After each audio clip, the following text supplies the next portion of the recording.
And here it is in the flesh. I was stunned when I opened the package. Look at the dial loom color.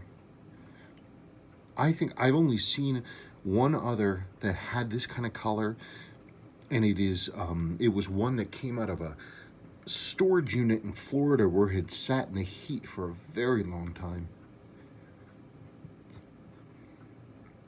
It's crazy. This thing basically only has storage wear. But there is our mystery. Japanese parts assembled, Hong Kong.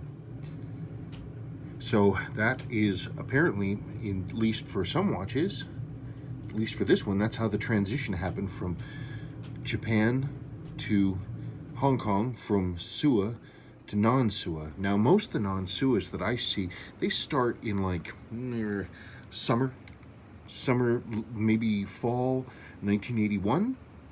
So this is December 1980. So they were, at that point, they must have been firing up the factory.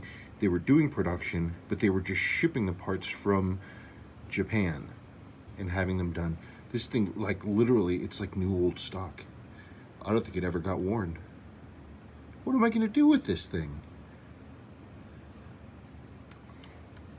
Like, the crown and most of the stem is missing. The female split stem is still in the movement.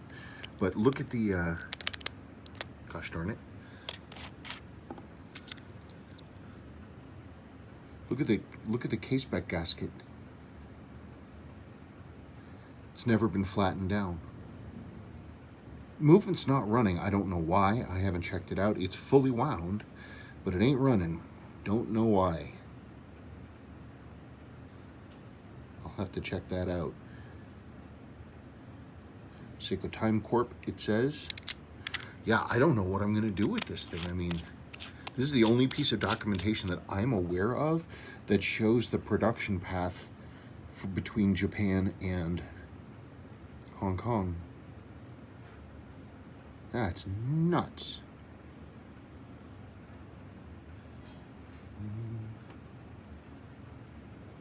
I mean, it's only got like storage wear on it.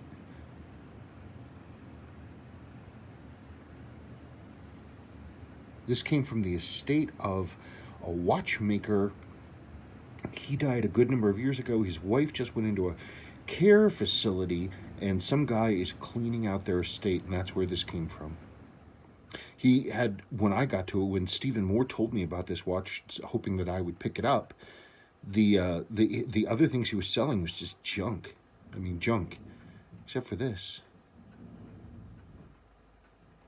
I don't know. What am I supposed to do with this? Do I dare restore it? Do I have to just leave it be? Because if I do anything to it, it changes it forever. That's bananas. I don't know what to think about that. I love the dial color, though. That's great. I mean, normally you see that kind of contrast on the 77s, maybe the 78s. But, I mean, it obviously saw some sun because the resist text is faded down to a little bit of a green.